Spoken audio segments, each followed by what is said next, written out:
सनत मल्ला मुकेश सैनी का नमस्कार प्रणाम।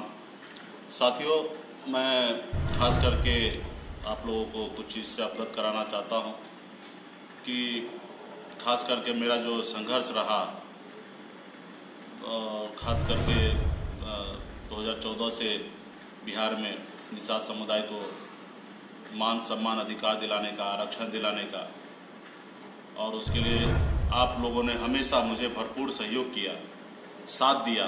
उसी के दम पर, उसी के बल पर मैं आज यहाँ जहाँ पे भी पहुँचा हूँ। सनत मल्ला लीडर, जो भी कह ले नेता, तो सब आप लोगों के सहयोग से प्राप्त हुआ है। आप लोग जिस रोज़ मुझे जिस चीज़ का आवश्यकता गिरा, जब भी जिस समय आपने हमें साथ दिया, चाहे मुझे वो दिन अच्छी तरीके से याद है, 16 फरवरी 2014 दरभंगा के राज मैदान में हमने बड़ा सम्मेलन किया, जिसमें तमाम बिहार के निषाद बंधु हमें साथ दिया। उसके बाद पटना के गांधी मैदान में 12 अप्रैल को गांधी मैदान में रैली किया 2015 में, भरपूर आपने साथ दिया। बिहार सरकार को रैली को फ्लॉप करने में 30 मई को आप लोगों ने भरपूर सहयोग दिया। मोदी जी को चैलेंज देने में 25 जुलाई 2015 को मुजफ्फरपुर में एक तरफ मोदी जी का रैली, एक तरफ निषाद का बेटा का रैली, उस रोज़ आपने भरपूर सहयोग दिया। और जहाँ जहाँ मोदी जी का रैली था उससे एक रोज़ पहले या एक रोज़ बाद हम रैली करते गए और हर जगह आपने सहयोग किया। चाहे वो पटना रोड मार्च 4 सितंबर को क्यों ना हो, रोड पे उतरे, आपने सहयोग दिया।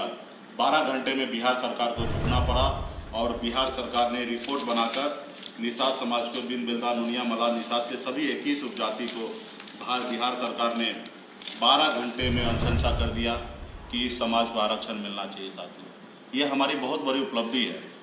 उसके बाद हमने 2014 में हमने बिहार के राजनीति में उभरा। उस समय में बिहार प्रदेश के भाजपा के अध्यक्ष मंगल पांडे जी ने लिखित में आश्वासन दिया। सिर्फ 2 महीना का मेरा पॉलिटिक्स करियर था और मैंने लिखित में आश्वासन लिया कि आप हमारे एजेंडा पे काम करेंगे। और ये कोई एक साथी ने बोला कि ये फर्जी है, मैंने इसको भी वीडियो कर लिया, क्योंकि नेता अक्सर बदल जाते हैं। इस तरीके का मैंने साइन करा के लिया। वीडियो भी मैं आपको कोशिश करता हूँ कि दिखाऊँ। और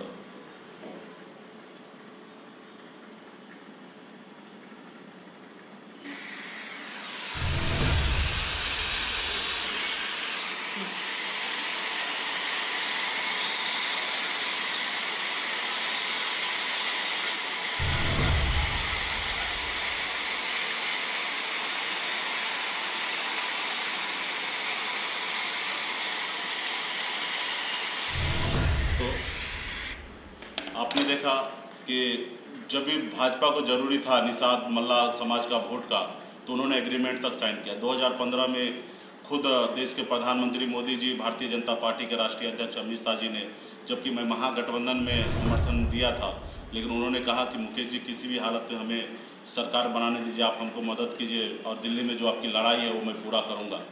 तो साथियों, आज हमारी लड़ाई सिर्फ भारतीय जनता पार्टी से है, सिर्फ इसलिए कि उन्होंने जो हमें सपना दिखाया, जो हमसे वादा किया, वो वादा को पूरा नहीं किया। खैर, मैं तो हूँ, लेकिन देश के तमाम हर युवा से, हर किसान से, हर लोगों से उन्होंने वादा किया था कि मैं बहुत कुछ करूँगा देश के लिए, उनके साथ रह किया और मेरे भी साथ भी बहुत तरीके का वादा किया। तो आज हमारे बिहार में 71 साल के बाद आप लोगों के सहयोग पे, आप लोगों का बल पे आज तक हमारे लोगों समाज में सांसद बने, विधायक बने, मंत्री बने। और वो अपने अनुकूल बहुत कोशिश किए होंगे कि मैं राजनीति में बहुत शिखर तक पहुँचे, हमारा समाज पहुँचे, लेकिन वो सफलता प्राप्त नहीं हो पाया। जो लोग भी सफल हुए तो सिर्फ अपने लिए या अपने परिवार के लिए कर पाए, समाज को बहुत कुछ नहीं दिया। मैंने 2015 में अपने ताकत दिया। मैंने बिहार में कई ऐसे लोगों को मैंने विधानसभा का टिकट दिलाया, चाहे वो विनोद बम्पर बोरा में हो, या विजय गौरी कटिहार में उनको टिकट देना हो, या मोरवा में विद्यासागर निषाद का टिकट देना हो, या आप अर्जुन सैनी को MLC बनाना हो। तमाम हमसे जितना हो सका उतना हमने बिहार में हरी सैनी को विधानसभा में उनको टिकट दिलाना हो, तमाम बहुत सारे नेता को मैंने किया, लेकिन मैंने पहले ही एजेंडा था कि मैं राजनीति नहीं करने के लिए, समाज को लाभ देने के लिए आया, तो मैंने खुद भी चुनाव नहीं लड़ा। तो इस बार हम लोग लड़ाई लड़ते लड़ते, हमारा एक ही लड़ाई था, समाज को आरक्षण मिले। जब देश एक है, संविधान एक है, जब बंगाल में, उड़ीसा में, दिल्ली जैसे राज्य में आरक्षण है, तो बिहार में क्यों नहीं मिलना चाहिए। तो ये आंदोलन आज एक पॉलिटिकल पार्टी का रूप ले लिया 2018 में 4 नवंबर को, और आप लोगों के सहयोग से लिया।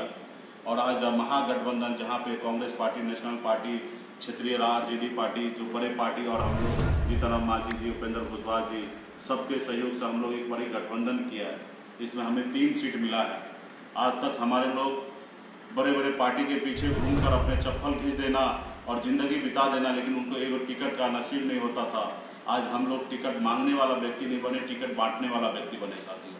आज हमारे खगड़िया, मधुबनी या मुजफ्फरपुर में हम लोग आज टिकट बांटे और टिकट पे हमारे प्रत्याशी चुनाव लड़ रहे साथियों। तो साथियों, आज जो मुजफ्फरपुर में लोकसभा क्षेत्र में खास करके चुनाव हो रहा, यहाँ पे हमारी लड़ाई अजय निशा से नहीं है।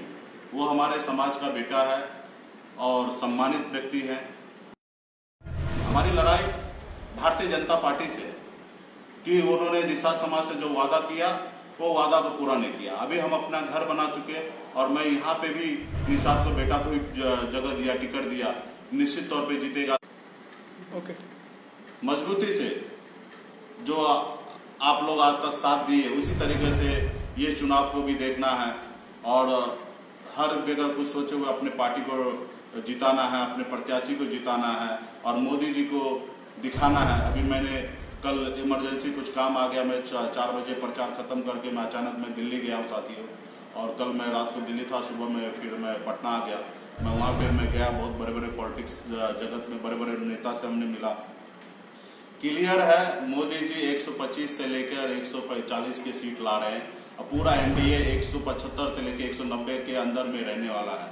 और हमें पूरा भरोसा है कि राहुल गांधी जी के नेतृत्व में हमारी सरकार बनेगा, यूपी की सरकार बनेगा, और जिस सरकार में हम लोगों का बहुत बड़ा योगदान होगा। और आपको पता है, सरकार में आपका योगदान होगा, निश्चित तौर पे जो हमारी लड़ाई है, जो हम जायज संविधान के दायरा में रहकर आरक्षण जो मांग रहे, निश्चित तौर पे हमें आरक्षण मिलेगा।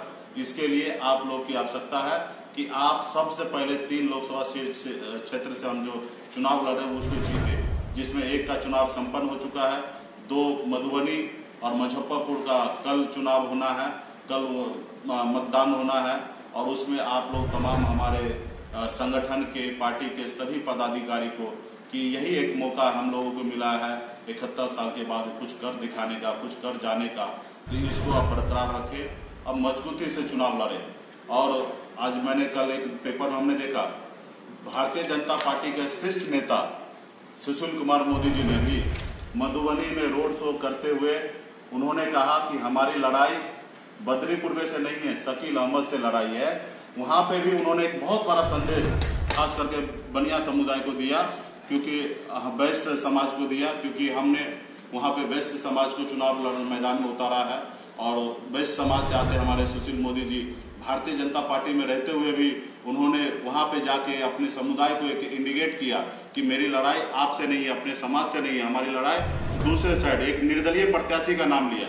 तो आप समझिए कि इतने बड़े लोगों से सीख लेने की आवश्यकता है कि उन्होंने किस तरीके से इंडिकेट किया अपने समुदाय को कि मेरी लड़ाई बद्री पूर्वे जी से नहीं है, हमारी लड़ाई बनिया समुदाय से नहीं है, हमारी लड़ाई शकील अहमद जी से है, निर्दलीय प्रत्याशी से। तो उसी तरीके से साथियों, यहाँ पे भी सीख लेने की आवश्यकता है कि मेरी लड़ाई अजय निशा जी से नहीं है, हमारी लड़ाई मोदी जी से है, हमारी लड़ाई भारतीय जनता पार्टी के राष्ट्रीय अध्यक्ष अमित शाह जी से है, जिन्होंने वादा करके हमें काम नहीं किया। मंगल पांडे से लड़ाई है, और हम व्यवस्था बदलने की लड़ाई है कि इस संसार में हम गरीब है तो हमें भी जीने का हक अधिकार मिले। हमारी अपनी पार्टी है, हमारे अपने घर के, हमारे अपने भाई, अपने लोग हमारे चुनाव मैदान में है। हमारी दायित्व बनता है कि उनको चुनाव जिताना, ताकि आपकी पकड़ बनेगा दिल्ली में और आप अपने बात को मजबूती से रख सकते हैं और तमाम गरीब लोगों की हक अधिकार की लड़ाई लड़ सकते हैं। आज हम आदरणीय श्री लालू प्रसाद जी के नेतृत्व में बिहार में लड़ाई लड़ रहे हैं। और आपको पता होगा कि लोग भले कुछ भी बोल दे, जंगल राज बोल दे, मंगल राज बोल दे, कुछ भी बोल दे, लेकिन गरीब को अगर आवाज किसी ने दिया तो हमारे आदरणीय श्री लालू प्रसाद यादव जी। कुछ लोग ऊंची व्यवस्था के कारण जो लोग हमारे अपने दरवाजे पे नहीं चढ़ने देता था, हमारे हाथ से पानी नहीं पीता था, आज वो व्यक्ति लोग हमें हिंदुत्व की पाठशाला पढ़ा रहा है, हमें हिंदुत्व के बारे में बात कर रहा है। जो व्यक्ति देश की लड़ाई के लिए भारत माता का तिरंगा को जिस व्यक्ति ने एक्सेप्ट नहीं किया, नागपुर वाला, आज वो हमें देशभक्ति सिखा रहा है। तो साथियों, कहीं ना कहीं ये जो सरकार है वो मुद्दा की बात नहीं करता है, वो घुमाने की बात कर रहा है। आप बताइए, देश के सेना हमारे इंदिरा गांधी के नेतृत्व में पाकिस्तान को 2 टुकड़ा करके बांग्लादेश पाकिस्तान बना दिया, कभी किसी को बताया नहीं। कभी आपकी पॉलिसी इस तरीके से होना चाहिए कि आप जो देश के सुरक्षा के लिए करते हैं वो दुनिया को सार्वजनिक करने की आवश्यकता नहीं है। आपकी सुरक्षा में जो भी काम करें वो गोपनीय रहना चाहिए। लेकिन आज के देश के हमारे प्रधानमंत्री जी झूठ बोलना है, चुनाव जीतना है, तो जो मुद्दा की बात नहीं करते कि 2 करोड़ नौकरी हम कैसे देना था। आज लोगों को काला धन लाके लोगों को देश को सम्मान देना था, लोगों को 15-15 लाख रुपया देना था, वो नहीं करके देश से हजारों करोड़ रुपया काला धन के नाम से विदेश पहुंच गया साथियों। तो कहीं ना कहीं मुद्दा की बात नहीं करके आज हम लोगों को भटका रहा है। तो खास करके हमारे जितने भी देश के सम्मानित लोग हैं, जो जाति धर्म कोई भी क्यों ना हो, लेकिन आपको अगर देश को आगे बढ़ाना है तो आपको बहुत कुछ सोच समझ के आपको चलना पड़ेगा। और देश हमारा पहले भी अच्छा था, आज भी अच्छा है, आगे भी अच्छा रहेगा। और रहा पाकिस्तान, उन लोगों को हमारे देश के सामने क्या हैसियत है। आज देश के प्रधानमंत्री जी को सोचना चाहिए, उनको दिखा के हम लोगों को डरा रहे हैं। तो कहीं ना कहीं राजनीति जो होना चाहिए वो नहीं कर रहे। और रहा कि हमारी जो लड़ाई है देश के प्रधानमंत्री से है कि आपने जो वादा किया आप वादा करें। हाँ, आप कह देना कि मैं संविधान के दायरे से नहीं मांग रहा हूँ, मैं कुछ एक्स्ट्रा मांग रहा हूँ, आप मेरे को रिपोर्ट लिख के दे दे कि आपकी आरक्षण मांगना जायज नहीं है। आपने आरक्षण दिया ना, 8 लाख रुपया कमाने वाले व्यक्ति को आपने आरक्षण दिया। मैं विरोध नहीं कर रहा हूँ कि आपने क्यों दिया, लेकिन आपका तरीका गलत है। 8 लाख रुपया कमाने वाला सालाना व्यक्ति गरीब नहीं हो सकता है। गरीब वो व्यक्ति होगा जो 300 रुपया रोज कमाने वाला व्यक्ति है, चाहे वो जाति धर्म कोई क्यों ना हो, आप उनको मदद कीजिए। 8 लाख रुपया कमाने वाला गरीब नहीं है। आपकी पॉलिसी सही नहीं है।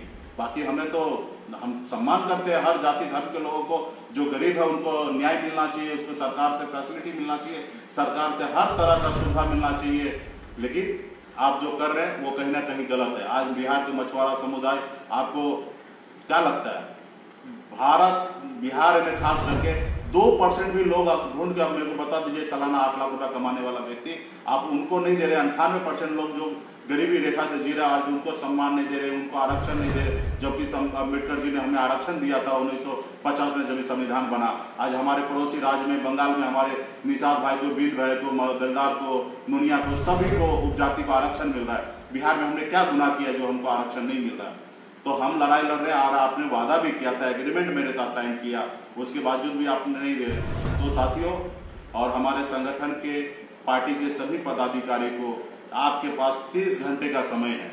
आप जहां पे भी हो, जिस जगह पे हो, आप लोग हमारे मधुबनी लोकसभा क्षेत्र, मुजफ्फरपुर लोकसभा क्षेत्र के लिए मजबूती से वहां पे अपने बात को रखिए और वहां पे आपका अपना प्रत्याशी है, उनको चुनाव जिताइए।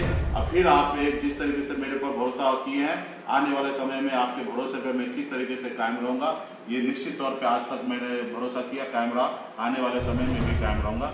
लेकिन आज समय है कि 30 घंटा बचा है और कुछ कर दिखाने की जरूरी है। तो इसलिए साथियों, आप लोग दोनों सीट को जीतिए और मजबूती से आप अपने पार्टी को बढ़ाइए। आज हम 3 सीट पे लड़ रहे हैं। आपके 3 सीट निकलने से अगले 2020 में जब विधानसभा के समय आएगा, वहां पे हम 30 सीट से अधिक से चुनाव लड़ेंगे और ये बिहार में निषाद का एक बहुत बड़ा सम्मान होगा। आज आपके अपने व्यवस्था पे होगा। आज ने मोदी जी ने हमें हर तरह से फैसिलिटी देने का बात किया, राज्यसभा भेजने का बात किया, हमारे साथ आइए, चुनाव लड़ाने की बात किया, हर तरह से फैसिलिटी देने का बात किया। लेकिन हमने वो रास्ता नहीं चुना, हमने कठिनाई वाला रास्ता चुना। क्योंकि मैंने अपनी ज़िंदगी में संघर्ष करके यहाँ पे आया हूँ। मैं गरीब मछुआरा का बेटा, 900 रुपये महीने पे नौकरी करके मैं आया हूँ। अब मुझे पता है कि मैंने जो सपना नहीं देखा वो मैंने साकार किया है। तो मैंने सपना देखना चालू किया कि बिहार के गरीब मछुआरा, तमाम हर जाति गरीब के युवा के लिए मैं कुछ करूँगा। निश्चित तौर पे आपका जो साथ आज तक मिला वो साथ रहे, उसके लिए आप लोगों को बहुत बहुत धन्यवाद। साथियों, आपके पास 30 घंटे का समय है, टेलीफोन कीजिए। कुछ साथी हमारे साथ 2014 में मजबूती से थे, कुछ साथी 2015 में मजबूती से थे, लेकिन किसी कारण आज नहीं है। तो कहीं ना कहीं हमारा परिवार बहुत बड़ा हो रहा है। इसके लिए शायद जाने अनजाने में हमसे गलती हुआ होगा, तो हम उसके लिए माफ़ी चाहूँगा। ये घर, ये पार्टी, ये संगठन आपका है। एक दिन आपने इस संगठन, इस पार्टी को खून पसीना आपने दिया और ये आपका है। मुझे पूरा भरोसा है कि इसमें आपका भी योगदान है। उसी तरीके से आज भी आप लोग जहाँ पे भी है, आप मजबूती से अपने वीआईपी पार्टी, अपने संगठन को मजबूती से साथ दीजिए, आपके अपने प्रत्याशी को साथ दीजिए और आने वाला समय में निश्चित तौर पे जो कभी नहीं हो पाया वो होगा। इसलिए साथियों, हम लोगों को मजबूती से अपने लोगों को मदद करना चाहिए। बहुत बहुत धन्यवाद साथियों। आज आप लोगों के बीच में मैंने बहुत सारा बात को रखा और अपने सहयोगी लोगों को आप इसको शेयर कीजिए, उनको बताइए, एक दूसरे को जानकारी दीजिए। बहुत बहुत धन्यवाद।